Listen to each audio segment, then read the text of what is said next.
जी, तो स्टूडेंट्स कैसी गुज़र रही हैं जी आपकी ज़िंदगी और पढ़ाई की तरफ कोई ध्यान है या नहीं?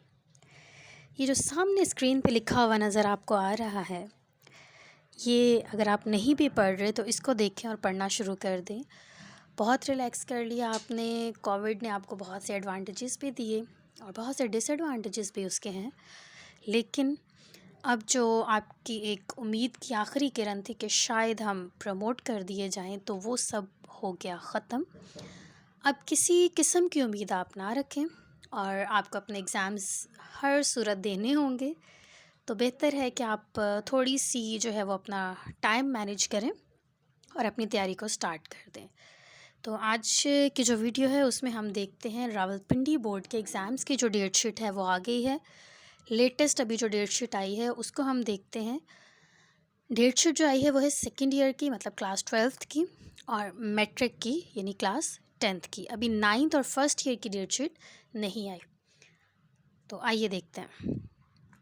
ये पहले जो डेट शीट शेयर की है मैंने ही, ये डेट शीट है इंटरमीडिएट एनुअल पार्ट 2 मतलब सेकंड ईयर की क्लास 12th की। 10th ऑफ जुलाई मतलब 10 जुलाई से इनके एग्ज़ाम स्टार्ट हैं। सैटरडे का दिन है जी, पहला पेपर होगा। और यहाँ पर 2 कॉलम्स आपको बने नज़र आ रहे हैं, एक मॉर्निंग सब्जेक्ट्स है और इवनिंग सब्जेक्ट्स है। आपको ये तो अंदाज़ा होगा कि आपका जो रोल नंबर स्लिप है उस पर आपको कोई भी टाइमिंग दी जा सकती है कि आप पेपर मॉर्निंग में आकर दें या फिर इवनिंग में दें। ये डिपेंड करता है बोर्ड पर कि बोर्ड किस तरह से जो है वो आपको बुलाता है एग्ज़ाम के लिए। तो दोनों की जो है वो डेट शीट मेंशन कर दी गई है। सैटरडे का जो पेपर है वो है साइकोलॉजी का और साथ बिजनेस स्टैटिस्टिक्स का, और इवनिंग में जो पेपर है वो है outline of home economics, statistics और इंग्लिश इलेक्टिव। मौसम बाहर थोड़ा सा जो है वो बादल गरज रहे हैं, आपको आवाज़ आ रही होगी, तो थोड़ा सा बर्दाश्त करना पड़ेगा आपको अगर इधर उधर की आवाज़ें आती भी हैं।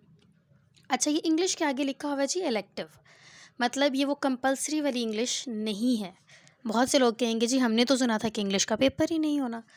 तो ये ना हो कि आप कंपलसरी इंग्लिश की तैयारी करके तो चले जाएं, ऐसा नहीं है। ये इंग्लिश इलेक्टिव है, ये अलग से सब्जेक्ट है। नेक्स्ट पेपर जो है जी बीच में आ जाएगा जी संडे, और अगला पेपर आएगा 12 तारीख को यानी मंडे को, और वहाँ पर है केमिस्ट्री का पेपर और फिलॉसफी का पेपर, और इवनिंग में जो है वो जियोग्राफी का पेपर है। उसके बाद 13 को मॉर्निंग में सिविक्स, बैंकिंग और कंप्यूटर स्टडीज़ का पेपर है। कंप्यूटर स्टडीज़ है ये, ठीक है, कंप्यूटर साइंस नहीं है, डिफरेंस को समझिएगा। और 13 को इवनिंग में जो है वो कंप्यूटर साइंस का पेपर है। उसके बाद 14 को यानी वेडनेसडे को हम देखें तो एजुकेशन और कमर्शियल जियोग्राफी का पेपर है मॉर्निंग में, जबकि इवनिंग में इस्लामिक स्टडीज़ का पेपर है।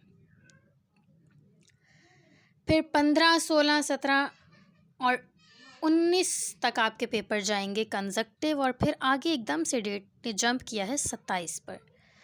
तो ये एक वीक का जो गैप है ये यकीनन ईद की छुट्टियां होंगी, ठीक है, उसकी वजह से ये गैप आ रहा है। तो 15 को मॉर्निंग में जो पेपर है वो है पंजाबी, अराबिक और पश्तो, और इवनिंग में जो पेपर है वो है Islamic history and culture. Friday को आपका पेपर यानी 16 तारीख को जो पेपर है वो है फ़िज़िक्स का और हिस्ट्री वाले लोगों का, जबकि इवनिंग में जो पेपर है वो है हेल्थ एंड फिज़िकल एजुकेशन का। फिर आगे आ जाते हैं जी सैटरडे को यानी 17 तारीख को है इस्लामिक स्टडीज़ का पेपर, प्रिंसिपल्स ऑफ अकाउंटिंग का पेपर, और शाम में है जी फाइन आर्ट्स का और मिलिट्री साइंस का। 19 को यानी मंडे को एक दिन की छुट्टी के बाद मॉर्निंग में पेपर है इकोनॉमिक्स वालों का और शाम में पेपर है सोशियोलॉजी वालों का। 27 को लास्ट पेपर है जो सेकेंड ईयर है उनका, और पेपर है जी मॉर्निंग में मैथमेटिक्स का और लाइब्रेरी साइंस का, और इवनिंग में जो पेपर है वो है बायोलॉजी का, पर्शियन का और उर्दू का। ये वो सब्जेक्ट्स हैं जो एफए में जाकर कुछ लोग उर्दू को एज ए इलेक्टिव सब्जेक्ट भी पढ़ते हैं। तो ये आपकी डेट शीट है सेकेंड ईयर की। अब चलते हैं मैट्रिक के डेट शीट की तरफ। 10th क्लास की डेट शीट की तरफ। तो 10th के जो एग्ज़ाम शुरू होने जा रहे हैं वो है 29 जुलाई।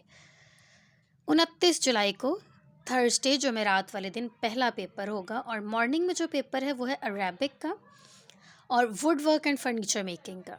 जबकि इवनिंग में जो एग्ज़ाम है वो है मैनेजमेंट फॉर बेटर होम और फिजियोलॉजी एंड हाइजीन, और थर्ड पेपर है हेल्थ एंड फिज़िकल एजुकेशन का। मतलब मॉर्निंग में 2 लोगों के पेपर हैं, 2 टाइप्स के पेपर हैं, और इवनिंग में 3 टाइप्स के पेपर हैं। उसके बाद 29 के बाद आ गया जी 30 फ्राइडे। वहाँ पर पेपर है केमिस्ट्री का, साइंस वालों का, और आपको पता है केमिस्ट्री के साथ आर्ट्स का जो एग्ज़ाम होता है वो होता है जर्नल साइंस, और सेम पेपर्स हैं इवनिंग में। फिर उसके बाद 31 को है हफ्ता सैटरडे, सिविक्स का और कमर्शियल जियोग्राफी का पेपर है, और जबकि इवनिंग में पेपर है Persian, art and model drawing और जियोग्राफी का। 2 तारीख को यानी मंडे को मॉर्निंग में जो एग्ज़ाम है वो है एजुकेशन का, क्लॉथिंग एंड टेक्सटाइल का। जबकि इवनिंग में जो सब्जेक्ट्स हैं वो हैं history of Pakistan, electrical wiring और अल्फिका। फिर जो 3 तारीख को आपका पेपर है वो है मैथमेटिक्स का, मॉर्निंग में भी और इवनिंग में, और दोनों ग्रुप्स का, जर्नल ग्रुप का भी और साइंस ग्रुप का भी। उसके बाद वेडनेसडे पे आ जाते हैं। तो वेडनेसडे को है 4 तारीख, और 4 तारीख को पेपर है जी मॉर्निंग में Punjabi, Al Quran, household accounts and related problems, और इस्लामिक हिस्ट्री और मुस्लिम हिस्ट्री। और इवनिंग में जो एग्ज़ाम है वो है ज्योमेट्रिक एंड टेक्निकल ड्राइंग और फूड एंड न्यूट्रिशन का।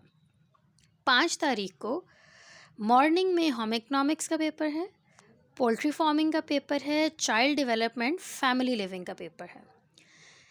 जबकि इवनिंग में इंग्लिश लिटरेचर और उर्दू लिटरेचर का पेपर है। ठीक है, ये देखिएगा कि ये आपने इंग्लिश और उर्दू प्रिपेयर करने नहीं बैठ जानी, आपके ये पेपर नहीं होने, ये इंग्लिश लिटरेचर और उर्दू लिटरेचर है। उसके बाद है जी 6 तारीख को मॉर्निंग में है फ़िज़िक्स का, और फिज़िक्स के साथ होती है एडवांस्ड इस्लामिक स्टडीज़, मतलब इस्लामियात इख्तियारी की बात हो रही, और सेम सब्जेक्ट्स हैं इवनिंग में। फिर आ जाते हैं जी सैटरडे पे 7 तारीख पे, तो इकनॉमिक्स का पेपर है और साथ पेपर है सीरतुल रसूल का, और इवनिंग में जो पेपर है वो है military science, art and model drawing और जियोग्राफी ऑफ पाकिस्तान। और 9 तारीख को जी आपकी जान जाएगी छूट एग्ज़ाम से, और मोस्ट प्रोबेबली आप करीब करीब होंगे मैट्रिक पास होने के।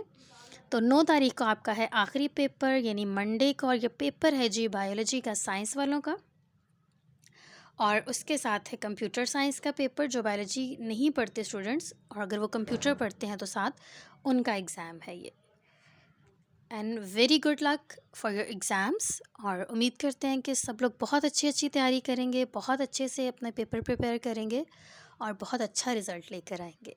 और कुछ इंस्ट्रक्शंस हैं मज़ीद जो कि हम नेक्स्ट वीडियो में डिस्कस करेंगे कि आपको पेपर करते हुए किन किन चीज़ों का ख्याल रखना चाहिए, पेपर अटेम्प्ट करने में किन चीज़ों का ख्याल रखना चाहिए, कौन सी चीज़ें आपके मार्क्स को कम कर देती हैं, कौन सी चीज़ें आपके मार्क्स को बढ़ा देती हैं।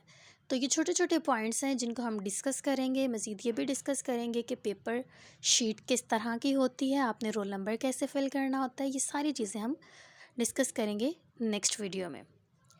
Thank you.